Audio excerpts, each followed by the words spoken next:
Muy buenos días. Muchas gracias por continuar con nosotros en el estudio de la lección. Quiero recordarte que durante todo este trimestre estamos estudiando este tema muy importante, el cual lleva por título Brillantes rayos de luz, tesoros de la verdad, segunda parte. Tema muy interesante que vamos a estar estudiando durante todos estos 3 meses. Pero en esta semana que ya hemos comenzado, tenemos este tema muy interesante que lleva por título No más tardanza. Y estoy seguro que tú ya estás repasando el texto que estamos aprendiendo esta semana, pero vamos a repasarlo juntos. Así que acompáñame a leer el siguiente párrafo que está en el libro de Efesios, capítulo 4. Y ahí vamos a leer el verso número 30. Leemos así. Y no contristéis al Espíritu Santo de Dios, con el cual fuisteis sellados para el día de la redención. Con este pensamiento, quiero invitarte para que juntos podamos tener una oración. Acompáñame.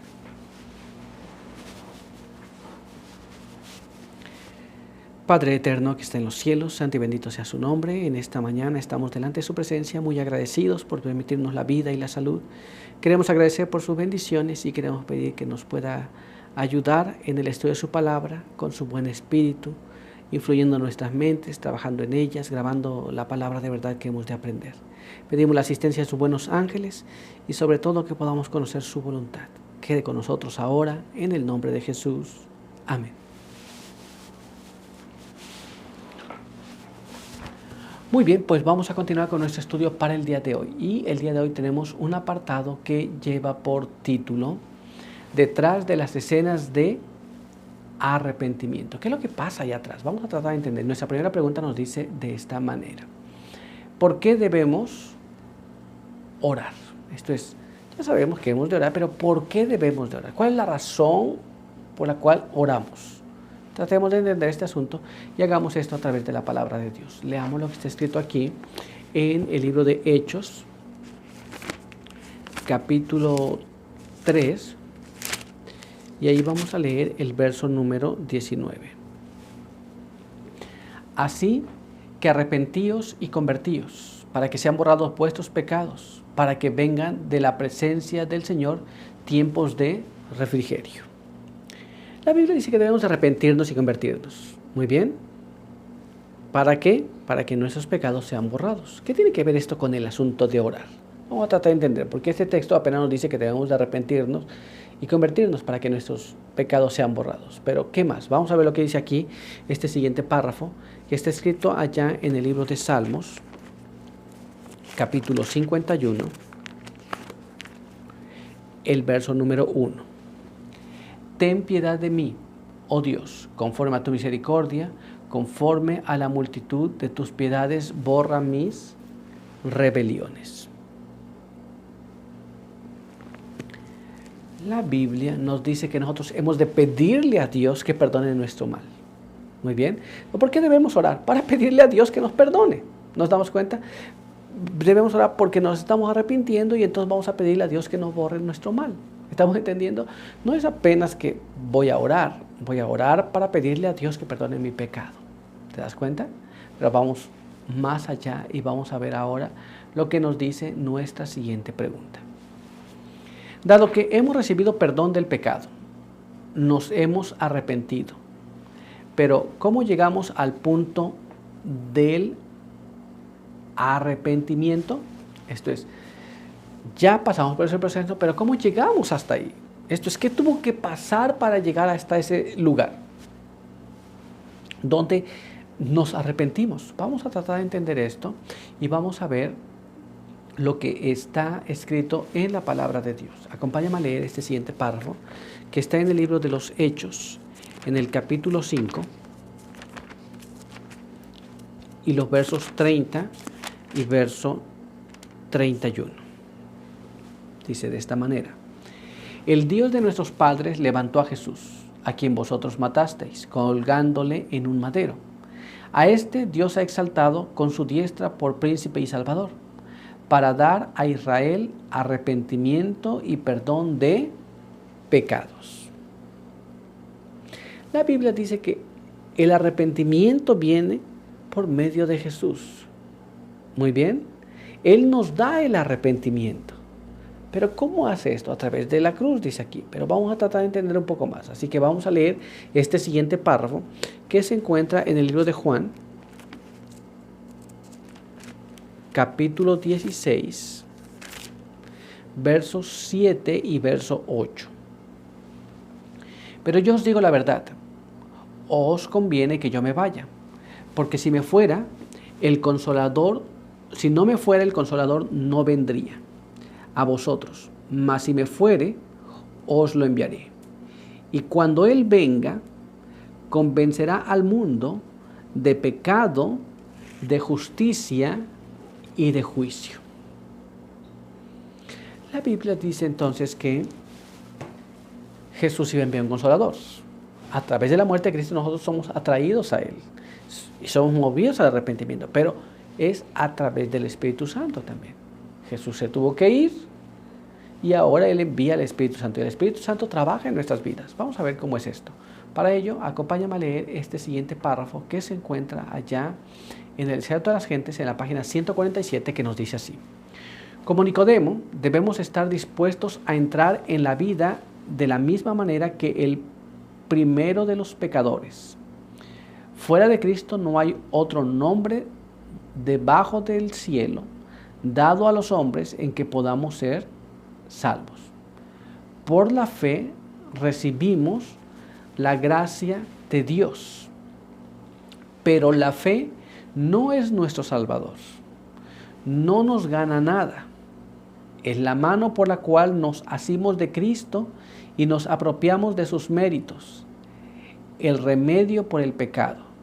Y ni siquiera podemos arrepentirnos sin la ayuda del Espíritu de Dios. Pues, ¿cómo llegamos al punto de arrepentirnos? Nos arrepentimos por la ayuda del Espíritu de Dios, mirando a Jesús, contemplando por qué tuvo que morir allí. Y cuando entendemos esto, sabemos nosotros, porque el Espíritu Santo nos ha impresionado, que somos pecadores. Y entonces queremos cambiar nuestra vida. Y al cambiar nuestra vida llegamos al punto del arrepentimiento. ¿Estamos claros? Pero es un trabajo del Espíritu Santo. Muy bien, no es de nosotros. Vamos a continuar entonces. Y vamos a ver ahora lo que nos dice nuestra siguiente pregunta. Veamos aquí. Es verdad que el Señor ha dejado a su pueblo en este mundo para que llame al pecado por su nombre correcto. Pero, ¿qué es necesario para llevar la convicción al corazón de quien estamos tratando de alcanzar? Esto es, podemos pensar, bueno, nosotros hemos de llamar al pecado como debe ser. Vamos a llamarlo así fuertemente y duro. Pero, ¿qué es necesario para que una persona pueda convencerse, o alguien que le estás diciendo que está haciendo pecado, para que pueda convencerse que está mal? Muchas veces lo queremos hacer con nuestra propia fuerza, nuestro propio método. Yo veo así que estás mal y entonces estás mal. Y lejos de ganar, perdemos. O perdemos a la misma persona. Pero ¿qué se necesita para que la persona tenga esa convicción de que está mal? No son nuestras fuerzas, nuestras palabras, nuestros argumentos. No son los hechos que presentemos. Pero ¿qué es? Vamos a tratar de investigar eso. Y lo vamos a hacer en la palabra de Dios. Para ello vamos a leer lo que dice en el libro de Juan, capítulo 14. Y allí vamos a leer el verso número 26. Mas el Consolador, el Espíritu Santo, a quien el Padre enviará en mi nombre, Él os enseñará todas las cosas y os recordará todo lo que yo os he dicho.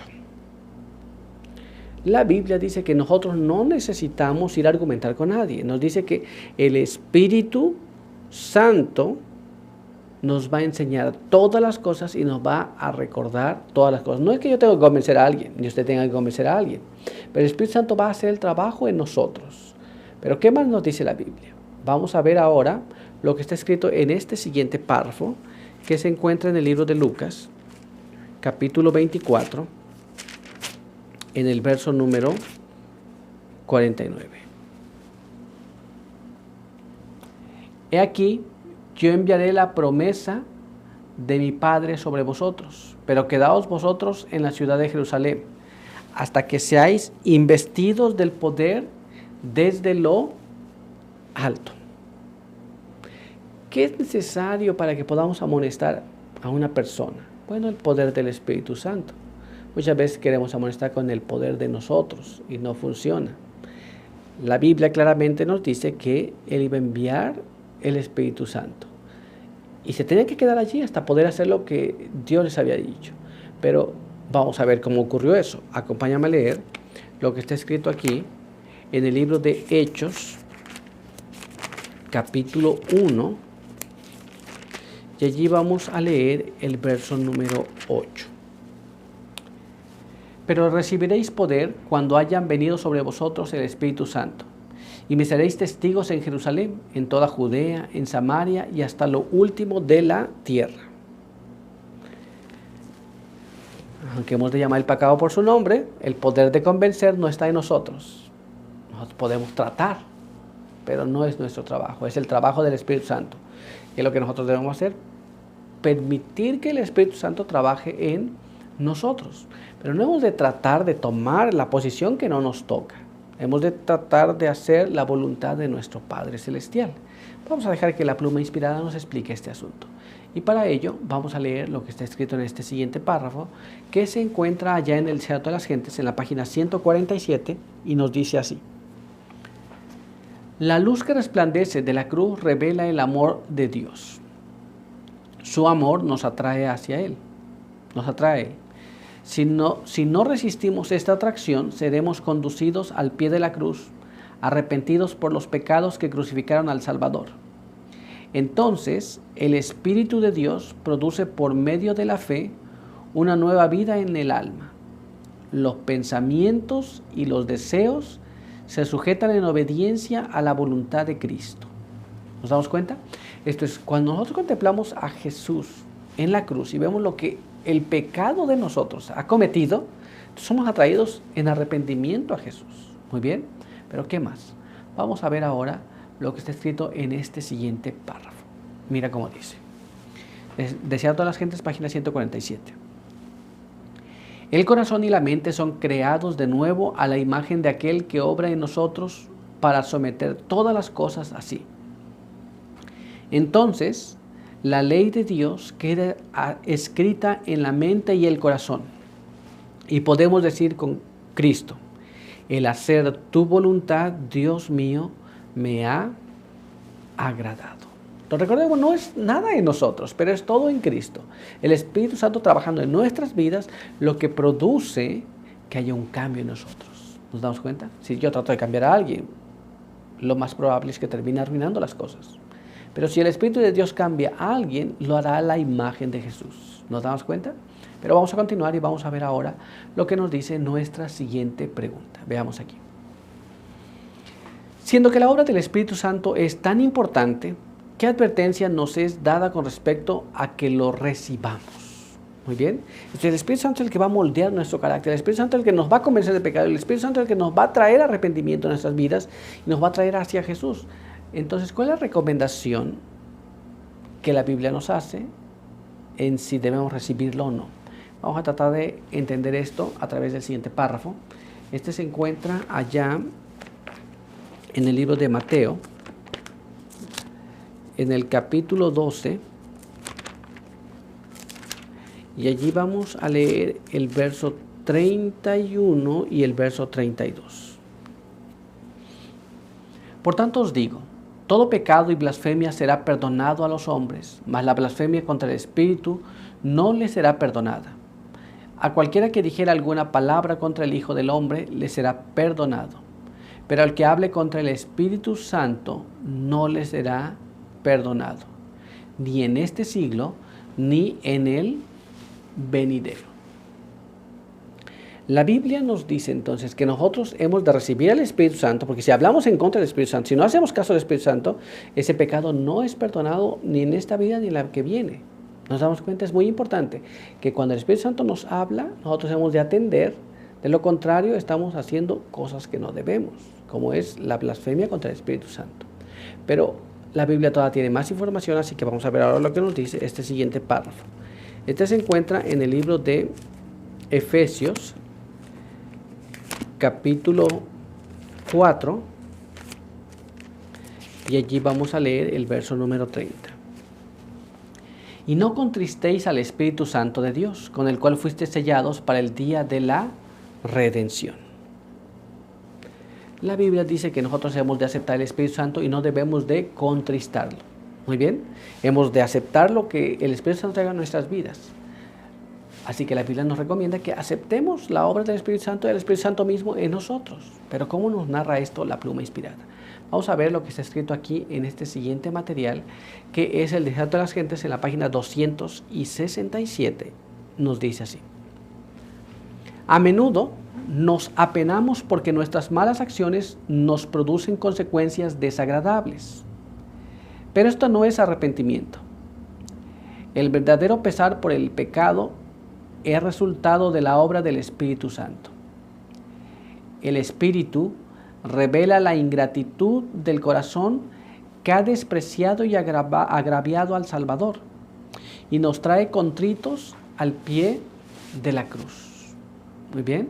Entonces el Espíritu Santo trabaja en nosotros y nos muestra el mal y entonces nos produce arrepentimiento.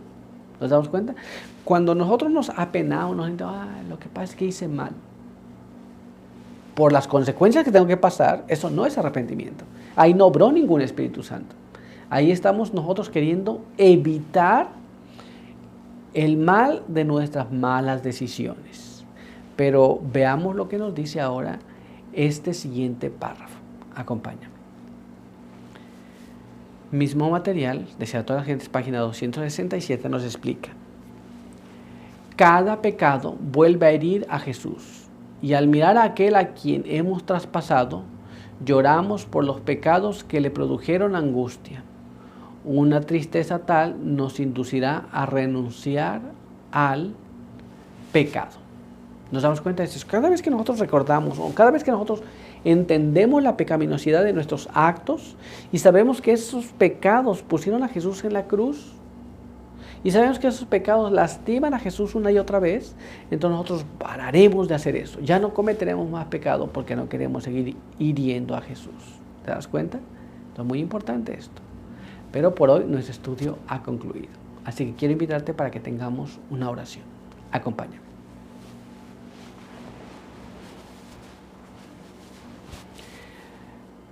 Padre eterno que está en los cielos, santo y bendito sea su nombre. En esta hora queremos agradecer por permitirnos la vida, la salud.